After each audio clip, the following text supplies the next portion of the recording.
అమ్మతోడు చెప్తున్నా, ఇంకొకడు రేషం ఉన్న మనిషి అయితే ప్రజలు తిట్టే తిట్లకు ఎప్పుడో చచ్చిపోతుండే. రేవంత్ రెడ్డి కాబట్టి బతుకున్నాడు. పురాగా సిగ్గు తప్పినోడు, పురాగా ఇజ్జత్ లేనోడు కాబట్టి బతుకుతున్నాడు. కానీ ఇంకోడైతే ఎప్పుడన్నా ఆయన ఓ బకెట్లో నీళ్లు పోసుకొని ఆయన నీళ్ళలో దుంగి చచ్చిపోతుండే. అరే రామ, ఏం తిట్టుడు అది. మేము కూడా విన్నాం, మస్తుగా విన్నాం. కానీ అవి ఏం తిట్లు నాయన. ఆడ మూసి ఒడ్డు పొంట పోయి ఇక్కడ గొట్టం పెట్టుడు ఆలస్యం, ఏడున్నాడు రమ్మను అని. అరే గంత కోపం ఏంద్రా పోయేట, మామూలు కోపం లేదు ఒక్కొక్కలకు. రమ్మను, ఇప్పుడు ఇక్కడ రమ్మను దమ్ముంటే. నిజంగా చెప్తున్నా, రేవంత్ రెడ్డి గారు కెమెరాలో చూస్తున్నావు, ఇక్కడ పోలీసు వాళ్ళు కూడా ఉన్నారు, నీ వాళ్ళు నాకు ఎరికే.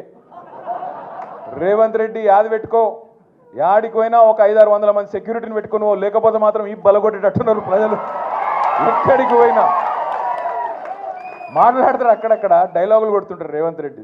మగోడి అయితే రా, అప్పుడప్పుడు ఆగురా అయ్యాను, మీలో లేదు చెవులలో మీలో లేదురా పోయి ఆగు. అక్కడక్కడ మాట్లాడుతుంటాడు. కేసీఆర్ దమ్ముందా అంటాడు. కేసీఆర్ అంటాడు. నేను అంటున్నా, కేసీఆర్ కావాలంటే ఈయనకు మన సోషల్ మీడియాలో పోస్టులు పెట్టే పిల్లగానే తట్టుకోలేకపోతుండే ఈయనకడ కేసీఆర్ కావాలన్నాడు. అవసరమా? ఈ చిట్టినాయుడు గింత మనిషి వీడు, వాడు మళ్ళీ చిట్టెలుక గాయన కంటే కేసీఆర్ కావాలన్నాడు. అందుకే మేము చెప్పినాం మొన్న, అంత లేదు నీకు చేతనైతే. అక్క అడిగింది ఇలా పొద్దున జగదీష్ అన్న కూడా చెప్పిండు. ఏం చెప్పిండు? ఇప్పుడు అసెంబ్లీ నడుస్తుంది కదా, రేవంత్ రెడ్డి గారు నాకు ఈ భాష ఇష్టం ఉండదు నిజంగా చెప్పానంటే, కానీ తప్పదు అప్పుడప్పుడు.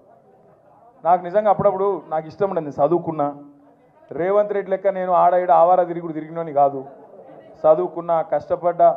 నేను ఎక్కడో పోయి బయట దేశంలో పోయి కొంత ఉద్యోగం సంపాదించుకున్నా, కొంత పేరు సంపాదించుకున్నా. నాకు ఇష్టం ఉండదు. కానీ ఇక కుక్కగాడుకు చెప్పు దెబ్బ అన్నట్టు ఇస్తుంటోళ్ళకి ఇట్లే చెప్తేనే అర్థమవుతుంది. అందుకే చెప్తున్నా, రేవంత్ రెడ్డికి అడుగుతా ఉన్నా నేను. రేవంత్ రెడ్డి, నువ్వు నిజంగానే మగాడివే అయితే అసెంబ్లీ నడుస్తుంది కదా, 15-20 రోజులు పెట్టు. మొదలు 10-15 రోజులు మొత్తం రాష్ట్రంలో ఉన్న ప్రజల సమస్యలు మాట్లాడదాం. లగచర్ల మాట్లాడదాం, గురుకుల పాఠశాలలు మాట్లాడదాం, అక్కడ ఉన్న సమస్యలు మాట్లాడదాం, రాష్ట్రంలో నువ్వు చెప్పిన 6 గ్యారెంటీలు మాట్లాడదాం, ఆటో డ్రైవర్లు ఎందుకు చచ్చిపోతున్నారో మాట్లాడదాం, చేనేత కార్మికులు ఎందుకు చచ్చిపోతున్నారో మాట్లాడదాం, బోనస్ ఎందుకు ఇస్తలేవో మాట్లాడదాం, మిగతా అన్ని విషయాలు మాట్లాడదాం. నీకు ఇష్టం ఉన్నంత కాలం. రాష్ట్రం అప్పుల పాలైందని తప్పుడు ప్రచారం చేస్తున్నావు కదా, అది కూడా మాట్లాడదాం.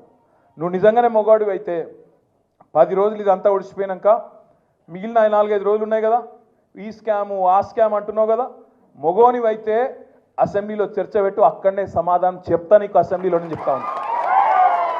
ఈ ఫార్ములా ఆ ఫార్ములా అంటున్నావు కదా, ఏ ఫార్ములా అన్నదే నీ ఇష్టం. తీసుకురా, అసెంబ్లీలో పెట్టు. 4 గోడల మధ్యన క్యాబినెట్లో కూర్చొని ఎవరిని ఎట్లా లోపల పెట్టాలి, ఎవరి మీద ఏం కేసు పెట్టాలి, ఎవరిని ఎప్పుడు నూకాలి, ఇది కాదు ప్రభుత్వం చేయాల్సిన పని. ప్రభుత్వం చేయాల్సిన పని ప్రజాహితమైన పని చేయాలి, ప్రజలకు మంచి చేసే ఆలోచన చేయాలి.